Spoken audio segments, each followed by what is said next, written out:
Comic book collecting can be a fun and rewarding hobby. But a few months ago, I began feeling some stress and definite frustration. I started to wonder whether I was done with reading, collecting, and slabbing comic books. So I was quickly reaching hobby burnout. So what got me there, and how am I handling it? Stay tuned for the video. Anachronic.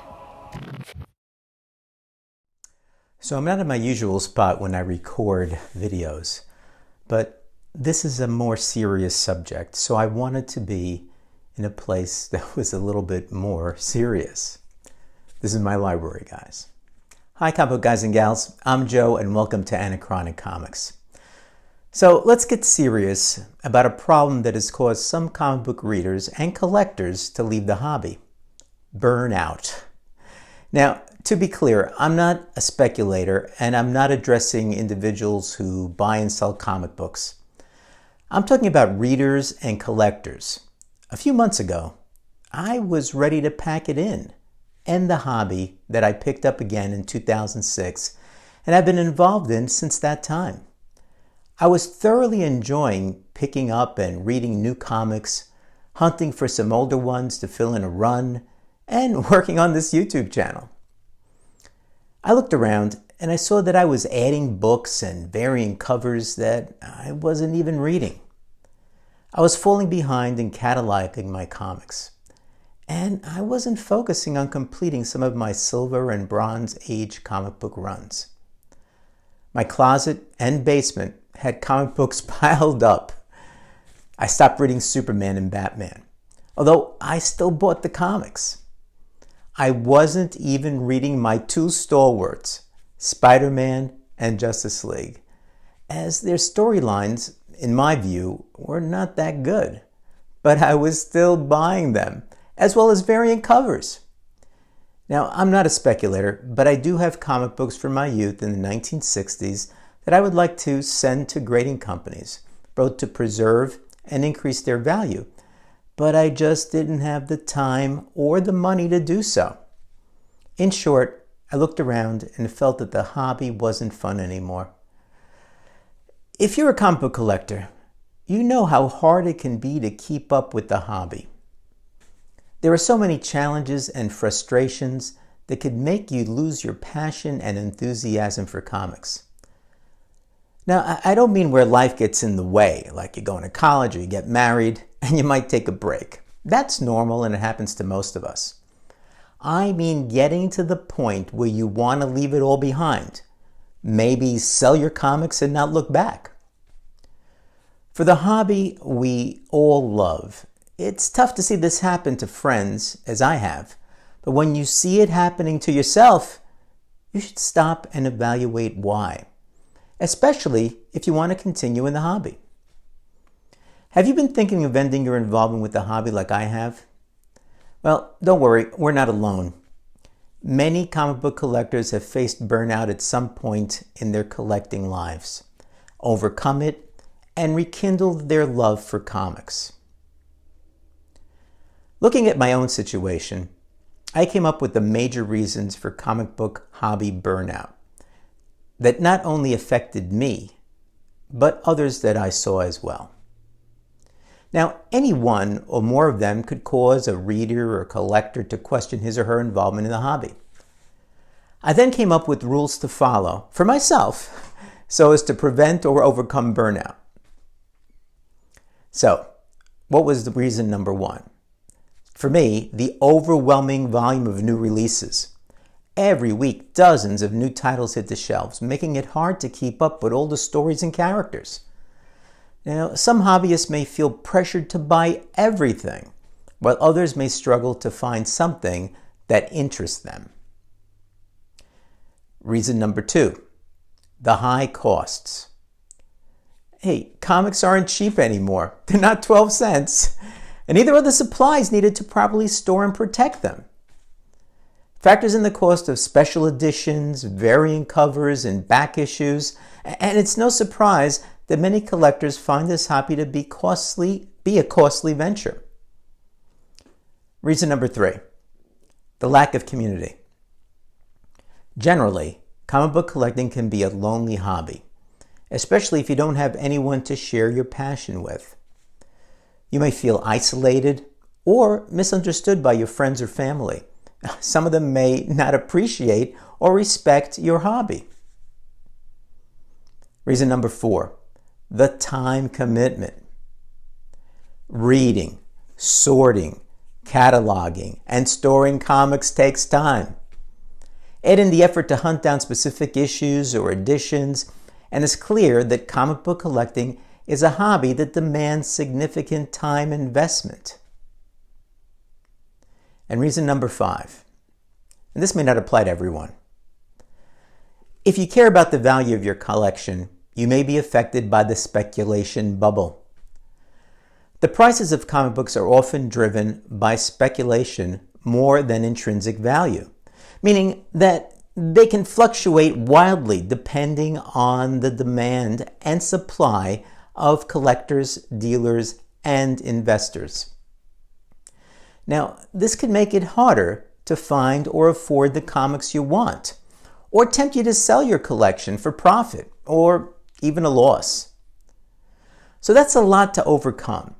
After doing my self-analysis, I took some steps that have kept me in the hobby. Let me summarize what I did by distilling it into a few tips that may help you avoid burnout, or, if you're kind of there already, get back into the hobby.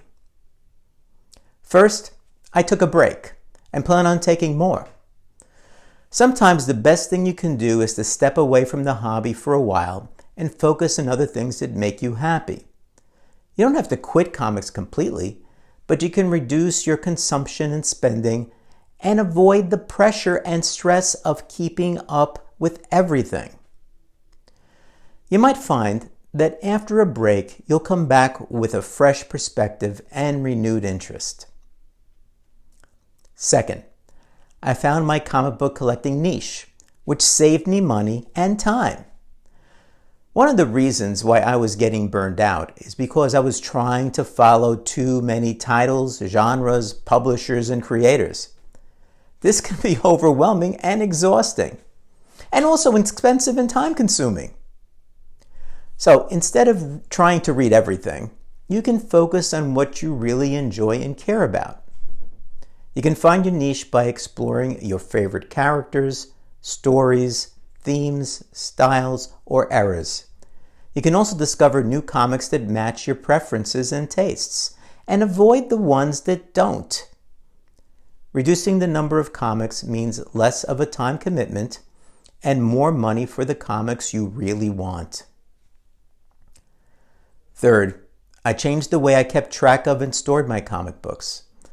About 3 years ago, I moved from a spreadsheet, which was difficult for me to find where I had stored my comics, to an online catalog, which made it easy for me to enter new comics using my phone and keep track of my comics I already had. But I just put books in boxes and input them very infrequently. And of course, that defeats the purpose. Now, I have a day every 2 weeks where I make sure I input any new comics to my collection. This removed a lot of angst. I also use less costly storage boxes, such as Home Depot moving boxes for $2 a piece, that can hold 180 comic books safely.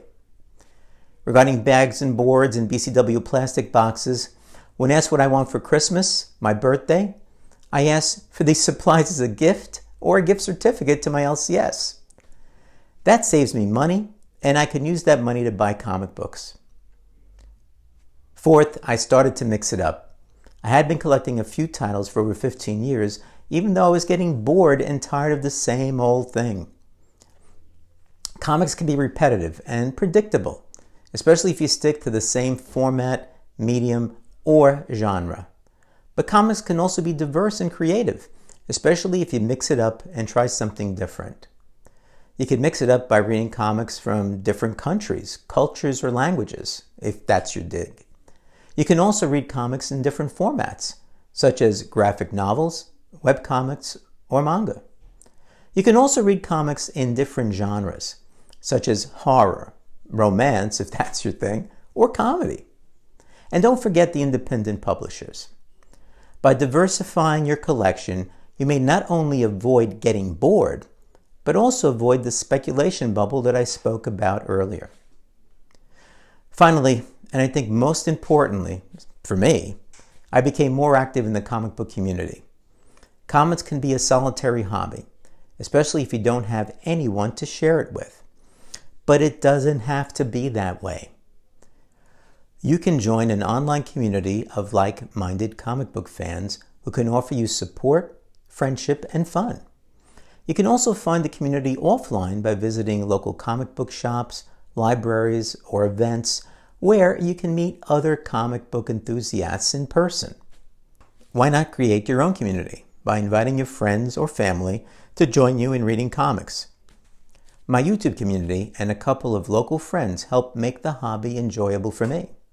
It's this last tip that really keeps me going. I hope my experience is helpful to you if you start to feel burnout. Maybe save this video and watch it again if the need arises. These are just some of the ways that you can overcome burnout and enjoy comics again. Remember that comics are supposed to be fun and entertaining, not stressful and frustrating. If you ever feel like quitting the hobby, don't give up. Just take a step back. Find your niche, join a community, or mix it up. You might be surprised how much you still love comics. So have you felt burnout? If so, what did you do to overcome it? Let me know in the comments section. Be well, and I'll see you soon.